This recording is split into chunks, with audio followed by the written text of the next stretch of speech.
This video is a long time coming. I actually recorded this back last August of 2019, but embarrassingly enough, the car has been down a little bit after I made this install video. But at least I hope this helps people who is wondering how the install process is like, because at the time there wasn't really anything out on YouTube that was detailed that kind of showed the nitty-gritty when it came to installing the FP Black. I do want to know how much of a bitch installing the inlet was. So anything that you read on the forums, Facebook, it is true. That part fucking sucked. But hopefully this is informative and lets you guys know kind of the things that you need to prepare for, the time that you need to dedicate to an install like this. So if you guys have any questions, leave comments down below. Other than that, here you go. Alright everyone, today's a big day. So we're gonna install the FP Black. I got a pretty good setup right now. It's supposed to be super hot, but I mean, gotta power through it. No one's gonna do this automatically. Plus, it's a good time for, you know, all of us, well, for me to learn as well. So we kind of got the game plan. What we're gonna do is just take off the grounds right now, so we can take the intake manifold off. Gotta get a pretty good setup. You guys can tell. Have a canopy. Have my towel ready for this hot day. So we're gonna take all this stuff off. We're gonna start on the turbo first because we kind of have to borrow AN wrenches just so we can redo the fuel lines. But if we don't have that, then we'll just reuse the lines that we used for the hatch. So pretty much everything. There's my fan.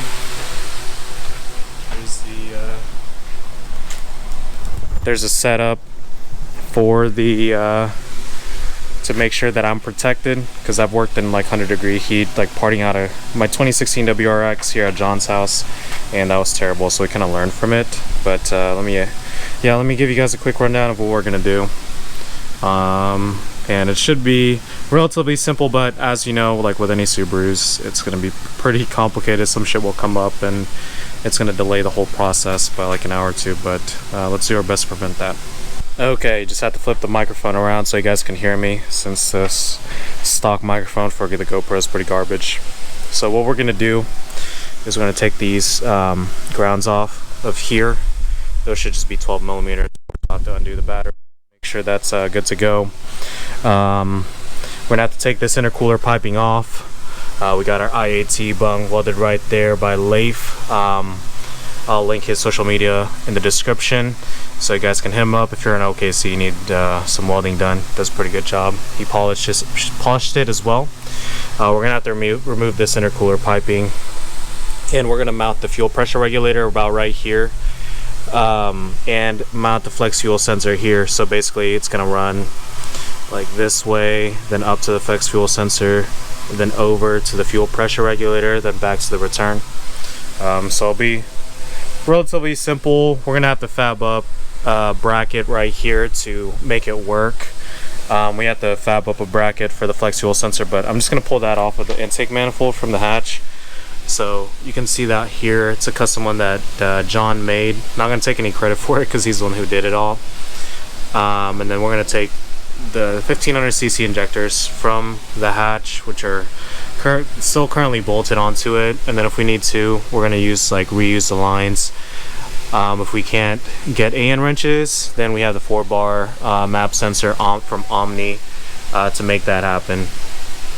So we'll go ahead and start unbolting shit. Good thing I have power tools here to make that happen. But if you guys are going to do something like this, and just make sure that you're prepared ahead of time. I have the luxury of kind of having like a parts car to essentially the hatch, since I'm doing a completely different setup, to pull from there. But you want to make sure that you at least reference the stuff that we used in this video to kind of prepare your journey to like swapping this out. I'm gonna try to make sure that at least the shots that are pretty clear, because right now some of the other currently existing videos on YouTube, it's like super hard to see shit. and it's frustrating because you're trying to guess which bolt they're taking off, and you're having to, you know, try to figure out on your own. At least this will be a little bit easier. So if you guys are trying to game plan with your friends or just yourself, you'll at least have a better idea of what you're doing. So I'll go ahead and get my tools ready, and then we can cut some clips of me taking all this shit off.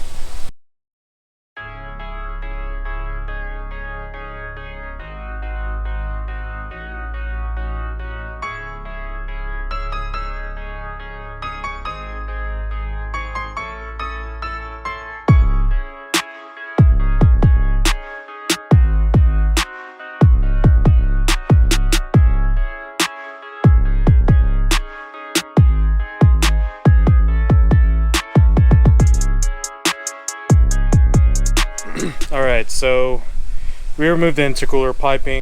You can see that we removed the battery as well.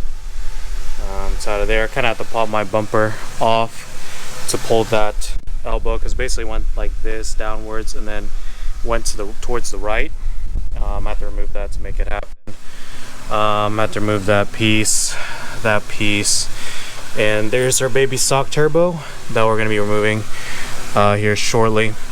But yeah, so far that's where we're at. Put the bolts back, like I previously mentioned. Make sure you guys do that so you're not losing shit.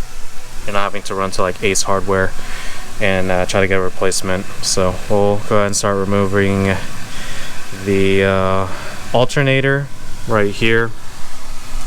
So basically it's gonna be this bolt right here. Undo this clip, undo this, and then there's this bolt, you can see right there.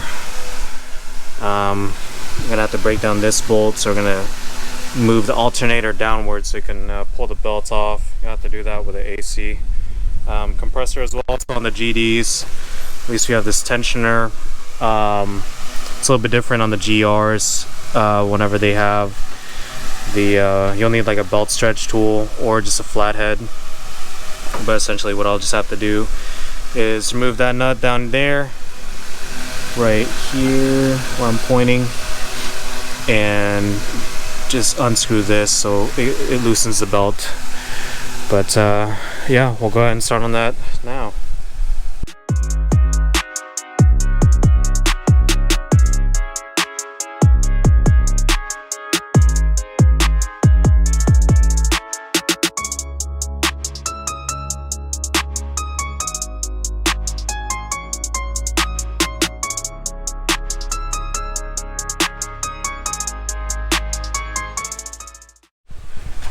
Okay, so basically where we're at right now is if you have a coolant overflow tank, you have to undo it. So you're gonna leak some coolant, so you want to place a towel right here to catch it, or put a pan underneath the car. Can't really see it right there to catch the coolant, but you're gonna have how many 10 millimeters? Like 4, right? 2, 3, 4, 5, 6, 12. So 12 total. So 6 on each side. There's also going to be 12s. No. Well, these are the 10s 12, right here. yeah. So 10s here, 10, 10, and then you'll have the bigger 12s here. Then you'll see them right here. There's a 12 right there. And then on the driver's side, 12, 12. Then you'll see the 10s for the holes. And then you'll see some more bolts here. You'll see that 12 and then a couple of 10s that we already removed. Best way to do this is like just grab a baggie. There's a 12 also. This is to remove the intake manifold. Just grab a baggie and just have them all in there, just so you're not, you know, trying to guess where the fuck everything is. You also have to undo the injector harness, which is right here. It's gonna be towards the front of the car on each side, and then towards the rear, right? Yeah, and then you'll have them on the rear side. So this is the driver's side, and then the passenger side. It's a little bit harder to see, but it's like right there where my finger is. I know it's super hard to see, but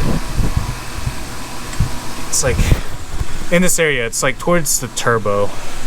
But once you remove that, then you'll be able to at least undo the intake manifold. And then there's going to be a part of the bulkhead that you have to remove. So this is going to be bolted through these two 12s, or 3, wasn't it 3? 2. So 2. So there's going to be one right here and then one right there. You'll just want to go ahead and plug it back in so you don't lose it. And then there's going to be a line right here that it's for the breather. So there's a clamp right there. You want to undo that. And then also on the throttle body side, you want to undo the map sensor right here. And then also the throttle body was it the throttle body controller connector? It's gonna be right here. And then once you do that, you should be able to remove the intake manifold. So there's the 12s that we were discussing earlier. And then a couple of the 12s here. It's a little bit wet just because you have the coolant line right there. So that's the one that is plugged into your coolant overflow tank, if you guys have that. So there's 4 12s, one towards the throttle, the coupler right there where my finger's at, one right there. Actually 2, another one right there that you can see, and then one right there. And then you can see that on the other side too. So once you do that, you should be able to remove the intake manifold. But yeah, it was this breather hose. So I showed you guys the one on the bottom. You have to undo this clamp and then pull it off. It's gonna be that. And then there should also be, what line is this? It's just like a vacuum line. Yeah, it's bad. So you have to undo it from under the throttle body. You can see it right here. And one over here too. And then there's this tiny one right there. Good thing this bitch is in 4K, dude. And then we should be able to remove it, right? Yeah. Boom. There you go. Now it's a little bit more clear, and then you have like the wiring harness, you have the TGVs. So you need to be able to run this turbo, you need TGV deletes. That's extremely important. It even lays it out on FP's website. You can buy TGV deletes from Torque Solution, IAG. You can have your stock ones ported if you want, have it all removed. But yeah, that's essential. It's gonna be a tight fit. I mean, with this smaller turbo inlet, it's already like rubbing on there, and you'll see how much of a bitch this is to fucking do. But yeah, so pretty simple. It's just tedious. So you have to remove all those bolts. Remember, you have to remove the alternator as well. And then of course yours might be a little bit different, especially if you're running a top mount. You have to remove a bunch of different brackets. We don't have a point of reference because John's car is not here, but yeah, if you have a front mount, then it's even better because you just undo those clamps that you previously saw. And let's go ahead and start working on the inlet. Okay, so for the inlet, this one is aftermarket. I don't know really what the stock one looks like, but basically it's gonna be just vacuum lines. Mine's like capped off, as you can see here, because I bought the car modified already, that as mentioned in like my first video. There's plug right here, and this is plugged out. But basically all I have to do is undo this clamp right there, and then there's the screw, as you can see there. And then after this, we'll have to lift the car up and then undo the downpipe to be able to unbolt it. And then also there's a couple of oil lines here. You have the water line here, and yeah, once we get to that part, I'll show you guys. Okay, to get we're on the downpipe side now. So basically what you just have to do is just PB blast. I highly recommend just using PB blaster.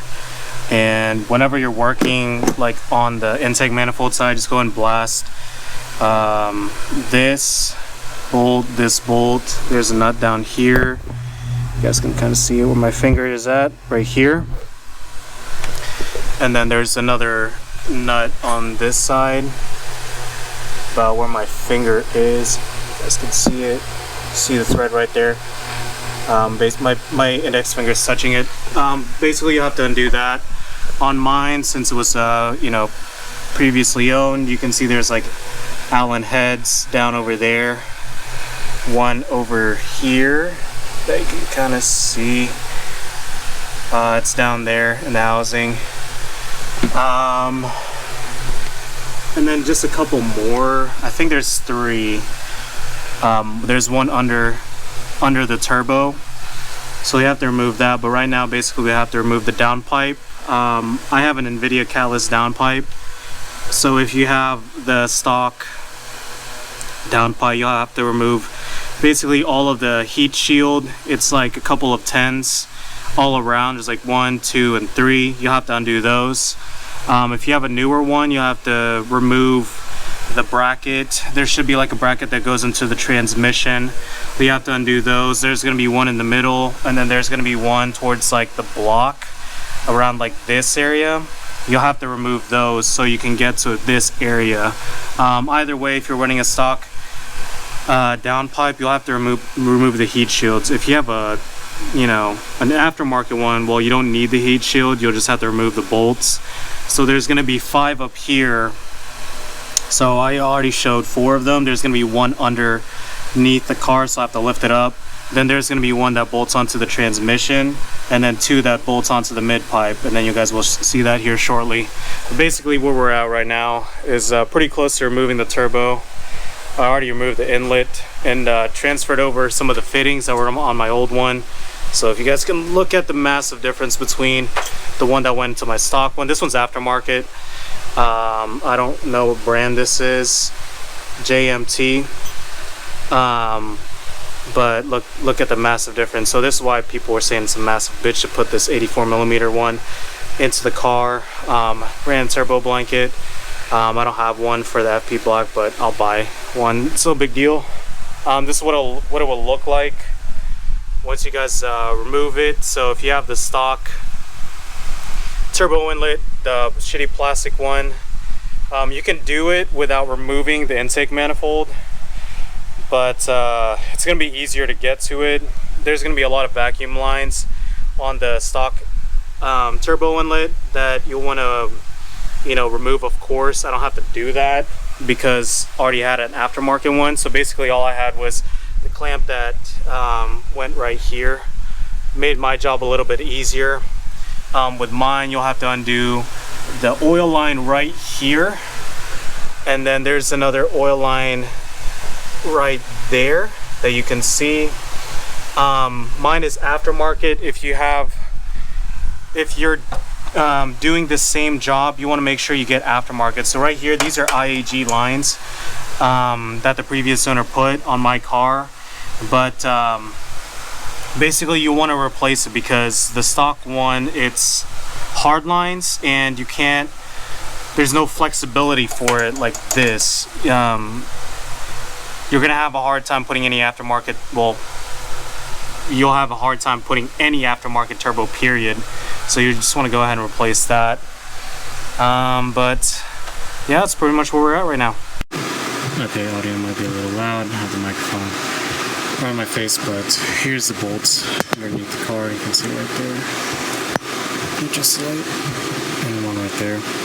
So you'll need to undo those. For me, I have an external wastegate, so our pipe's gonna look a little bit different, but as you guys can see, I should be able to wiggle this off once I unbolt the mid pipe side. It's a little bit tight here. Well, basically those, it's gonna be right here. You have to undo this transmission bolt, and then those 2 bolts for the mid pipe. They can see this one right there, another one right there. You might also need to undo this O2 sensor. Look, it's like right there on the transmission. So once you do that, you should be able to take the downpipe off. Oh, Jesus, it's so tight over here. But yeah, I mean, here's the rest of my setup. It's a 44mm precision turbo, external wastegate. So pretty high quality part. I was just spending some time here. Alright, next step is removing the bolts that are actually bolting the turbo to the up pipe. So there should be 3 bolts, I think. 1, 2, and then another one under the turbo. The one that I have, it is Allen head bolts. I don't know why, but thankfully John has the Allen head, heads that we can use for the impact to make it a little bit easier. But once we take that off, we should be able to remove the stock turbo right here and then replace it with the FP black, and then we can start working on the inlet. But make sure you guys use PB Blaster on it, just because, especially if your car's a little bit older, so it's easier to break loose. If that doesn't work, then you can kind of just use a blowtorch to loosen up all the gunk that's accumulated over the years. So we're gonna go ahead and do that. Are you recording already? All right. It's the part of the video where you play that Lion King song. All right, I'm gonna overlay that song. You do it. Wait, I have to be on. Do it in the sun. Oh, okay. All right. We'll go right here. Be in the shadow, and then just put the turbo in the sun. All right, the sun's right here.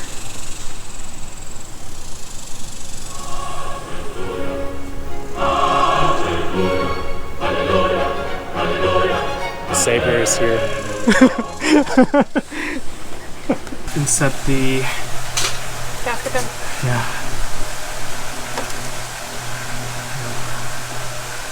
Right there. And then I need for you to guide the front of the turbo. Gotta pass that hose.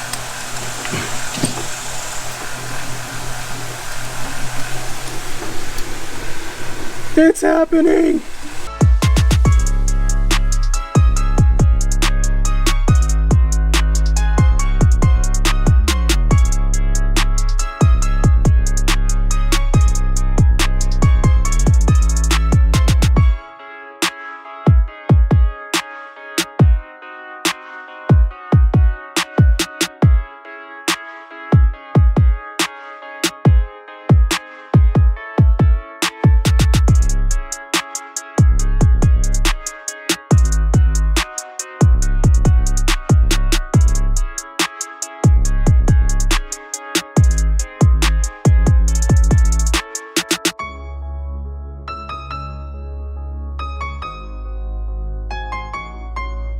Freebeats.io. Freebeats.io.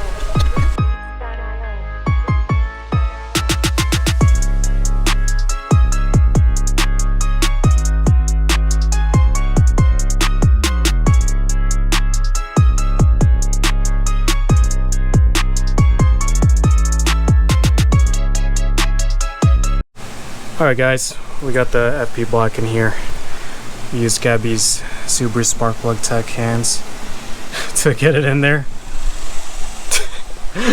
Okay, so the top part, that's the oil feed line, and then there's 2 feeds. It's gonna be for the water, this one and this one right here, where my index finger is at. We're just reusing the same bolts that came with the car, but we got a gasket down there, and we have a gasket for the downpipe side. So the feed line is going to come from the from the coolant reservoir. I'm out of breath. It's fucking hot. We're going to feed this into this side. We're going to use these supplied fittings from FP, and then this is going to go on the other side down here. So basically this one is going to go on this side, or what we can do is probably put this one on this side and then have this one come on this side. So that gray one, that's going to be the drain that comes out of here, and then this side is going to go on here towards the driver's side. So we'll go ahead and try to knock that out and then insert another clip.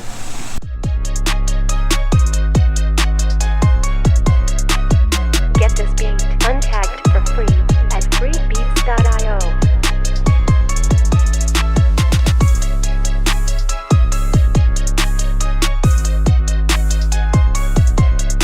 Freebeats.io. Freebeats.io.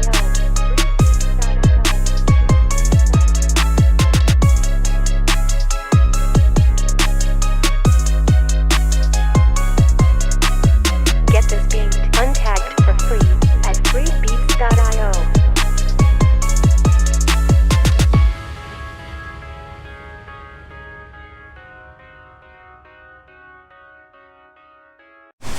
Okay guys, so we got the turbo in and the downpipe, so we kind of like skipped some parts, but essentially you're putting everything back together and you're going to be under the car and you're going to put the couple of bolts down into, so well actually let's kind of play it back a little bit. How can you hold this real quick so it's shining the light? So what you're going to do to get the turbo in is you're essentially gonna can you shine where the there's the oil, so there's an oil drain line underneath where the turbo inlet is. You want to pull that up a little bit and have a person grab some pliers to hold the piping up, because it's going to get pushed down and the turbo is going to hit the side of the transmission like about right here. So if they're holding it up, basically you just have to get the nipple of the turbo oil line drain through the fitting, through the clamp, and you'll just tighten it down. And then basically what you'll do after that is you'll shove the gasket in between the turbo and the up pipe, and you'll put one bolt in. So what we did was this one bolt, and then we just like hand tightened it, and then we put all of the different lines in. So for the lines for the turbo is the here's the oil feed line right on top, and then the two water lines are on the side. So the closest one to like the bottom or the back, if you're facing the back of the car, the back left, that coolant line, you'll basically connect it to this part. So FP is going to supply that for you, and basically you're just going to use the AN fitting with the existing line and then just connect it to this part. As for the other part, that actually goes into the coolant reservoir right here. So like let's say that the intake manifold is back in, like let's say it's sitting right here, the line's gonna go right here, and this is what this is right here. That is gonna go right there, and so whenever it's back in, it's gonna feed like this. So that's gonna be all four of the lines.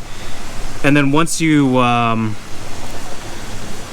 get that, well actually before you actually do this, what we ended up learning was before you do this water line is go ahead and just make sure you leave the fitting off, because you'll need to get the bolt directly under that and there's not going to be any space. So here, let me see this.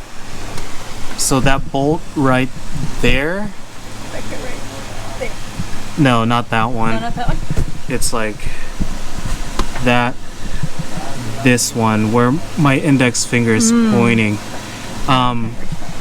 You're gonna have a hard time getting that if this fitting, here, just go ahead and hold this again, if this fitting is in already. So if you do it, then you can just get the correct socket or the correct type of head and just get an extension and just bolt it down.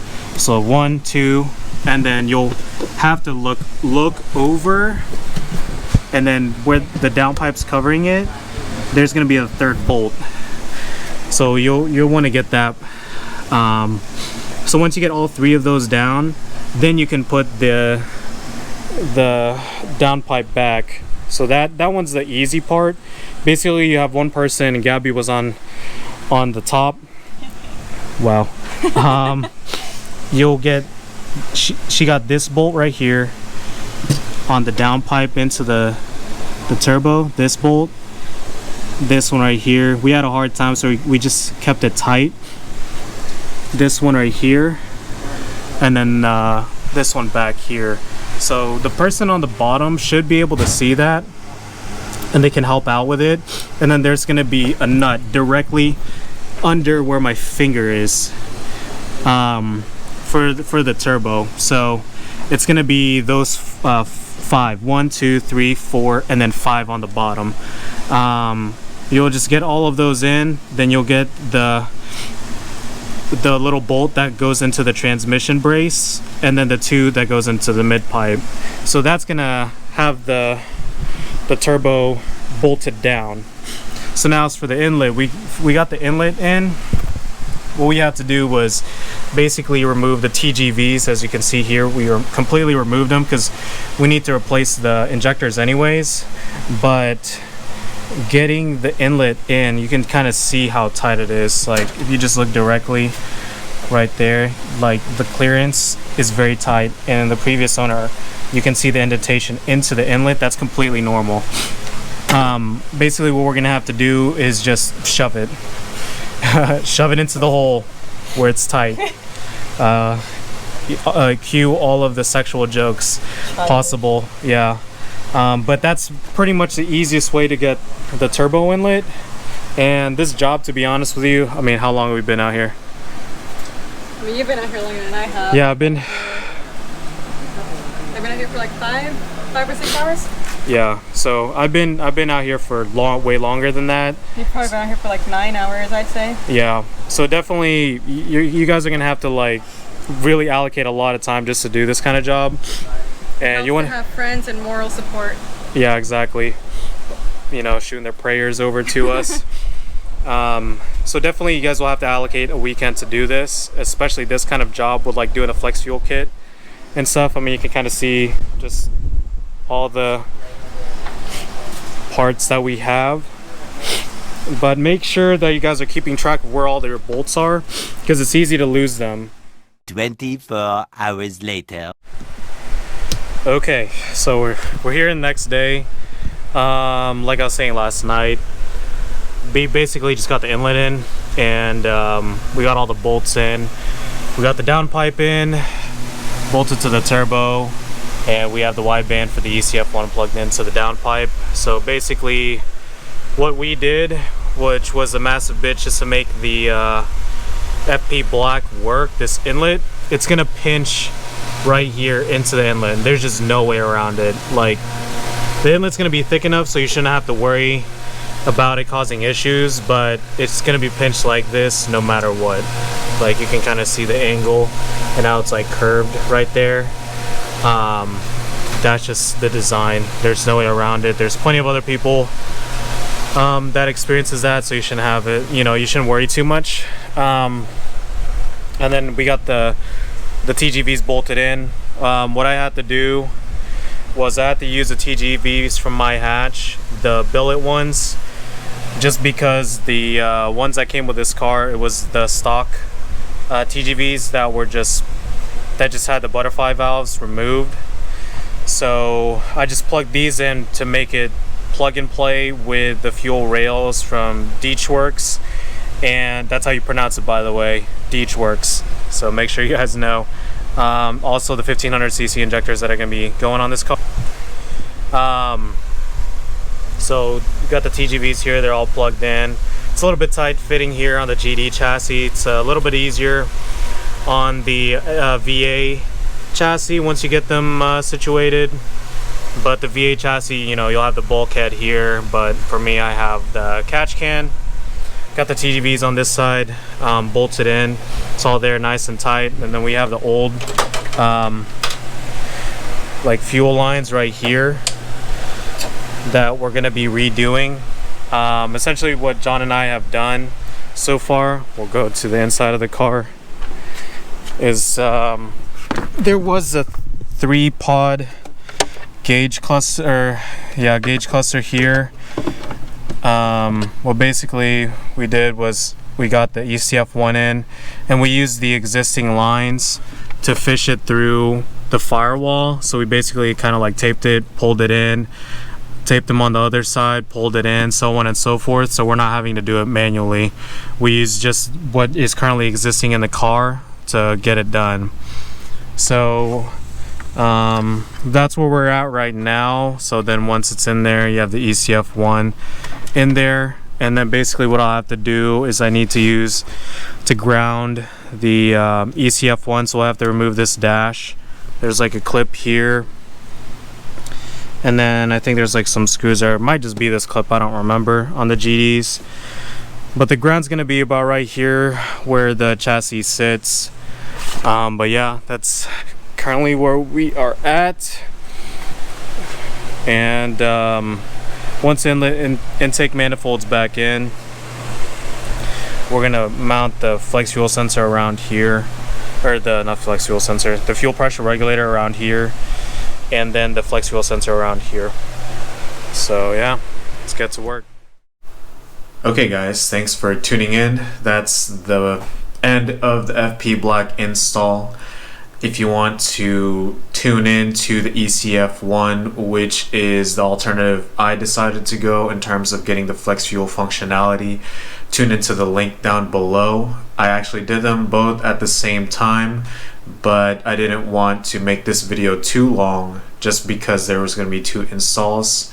So if you want to, tune into that one, just use the link below. But other than that, you guys take it easy.